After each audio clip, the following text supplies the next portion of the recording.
My name's Fadan. I'm a family law solicitor practicing in Sydney, Australia, and today I'm going to talk to you about a case involving family violence. This is a trigger warning. Some people may find the contents of this case disturbing. Now, the decision is called Dejean. It involved a property settlement decision between a husband and a wife, but let's get into it. Now, we have Cindy. Cindy is aged 62. She's looking fabulous for her age. We have Harvey. Harvey is aged 65 at the date of the trial. He's looking a little worse for wear, with no head and no feet. That's just me. He obviously did have hair and feet. They were both retired at the date of the trial. They were together for 36 years, so a very long marriage, and they had 2 children who were both adults at the time of the trial. They had a son and a daughter. The daughter, Charlie, will come into this story. Now, the parties married in 1983, they separated in 2019 and divorced in 2021. In 2019, when they separated, it's also the time when the wife discovered about what the husband had been doing to their daughter, young Charlie. Now, in 2019, the husband was arrested, he was incarcerated, he was charged with offences, multiple offences involving SA of their daughter. He'd been doing it since she was a child, since she was 6 up until she was an adult. He pled not guilty at the trial in the district court. He was found guilty after the trial and sentenced to 17 years. He would be released at its earliest in 2031. The actual case was a property settlement case between the husband and the wife. Let me tell you what the court said. After a criminal trial, he was found guilty in relation to all charges, received an aggregated sentence of 17 years, non-parole period of 12, earliest release date 2031. Now, he filed a notice of intention to appeal on that date, but he hadn't actually lodged any appeal. So this was a property settlement case. The reason it came to court was they were dividing their assets now that they'd split up. Now, he was, of course, in jail, so he was running his case with his lawyers who had to get instructions from him from jail. Now, Cindy said she should get 70% of the assets, and Harvey said that he should get 60% of their assets. The entire pool was around $9 million, just short of $9 million, with a house worth $4 million and some superannuation worth about $3 million in other bits and pieces. Now, after such a long marriage of 36 years, why did Cindy think that she would get 70%? Why did she argue for 70%? Well, she relied on a case called Kennan. Let me show you what that means. Okay, this is the decision of Kennan. It's an old decision of 1997, and this is a nice little summary of what the principle means. It's where there was a course of violent conduct by one party towards the other during the marriage, which is demonstrated to have had a significant adverse impact upon that party's contributions to the marriage. So Cindy was saying Harvey's conduct during the marriage meant it affected her in an adverse way, and that she should get an adjustment because of it, because the contributions she did make were made significantly more arduous than they ought to have been. Now, many a lawyer has tried to argue Kennan, including me. It's a very, very small band of cases to which this principle applied. It is essential to bear in mind the relatively narrow band of cases to which these considerations apply. Now, the new laws that are coming in June are going to change that because it's going to put it in the legislation. Like family violence is in the legislation, it is defined in the Act. But it's not a consideration that is taken into account when we determine what you get in a property settlement under Section 79 of the Family Law Act. It's now going to be put into Section 79. It's not there at the moment.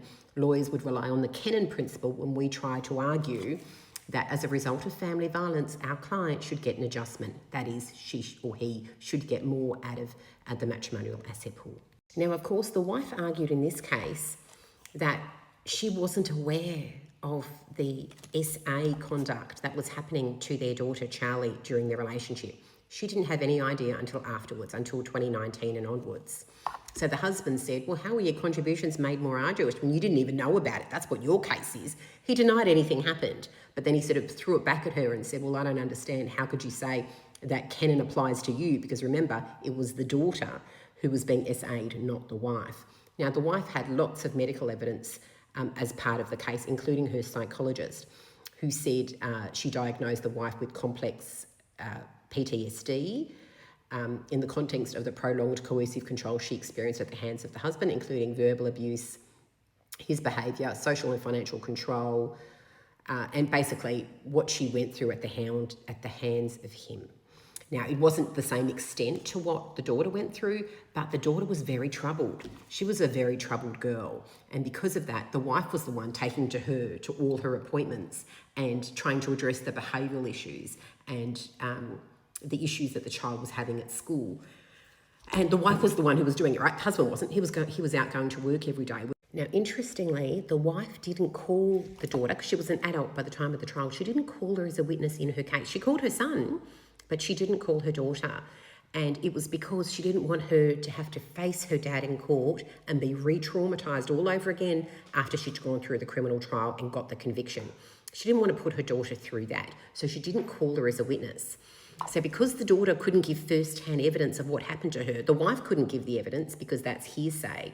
The husband then, as part of the family law case, tried to draw an inference. The inference is under a case called Jones and Dunkell, which means if you don't call a witness that was going to help you in the case, the court can draw an adverse inference that that witness wouldn't have helped you in your case, which is why you didn't call them.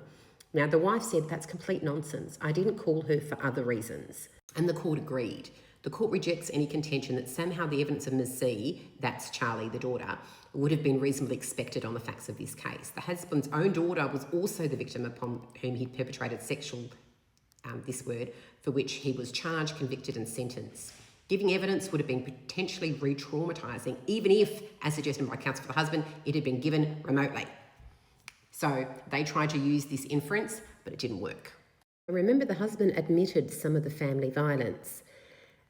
You can read that. You can see he conceded that he'd punched a hole in the wall, he'd lost his temper, hitting his fist on the table, he threatened to commit suicide on multiple occasions. He admitted he put security cameras in the lounge room and that he had a light bulb on his shed door activated by a sensor. The son gave evidence and said that he always felt like he was being watched.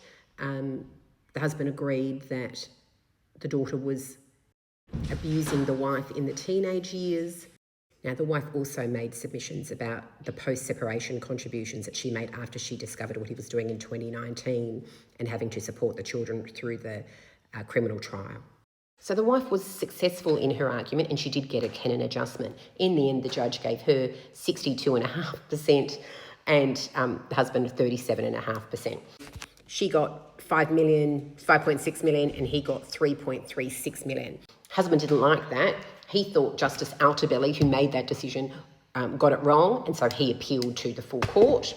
It came before the full court, who's represented by Captain America, and I'll show you what they said.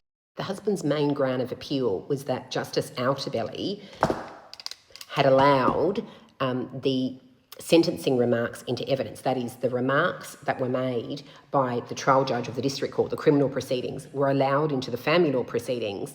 And that was how the evidence was known as to what he had done to the daughter. Because remember, the mother couldn't give that evidence. Now, he objected to that and said, you can't use that. That was unfair to me and it was misleading and prejudicial.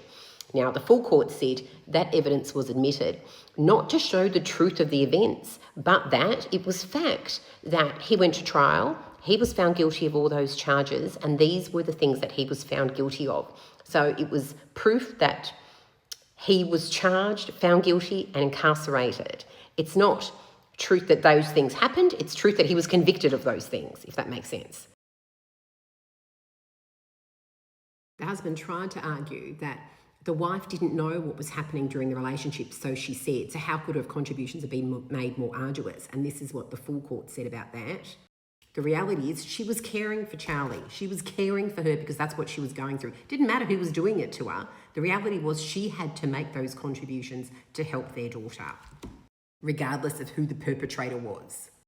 Now, the judge found that there was a causal link between the husband's behaviour and the wife's pain and the abuse that she suffered. It's in this paragraph. The fact the wife wasn't aware of the abuse, the judge said, was completely irrelevant in the circumstances. The reality was she did make those contributions, which were relevant, and gave her an adjustment. The court said, all your grounds are shit, sir. So you know what? Go back to jail.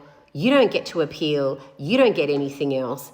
The appeal has been wholly unsuccessful. Fuck off. You lose. And you know what? Pay your wife's costs in the sum of $10,350.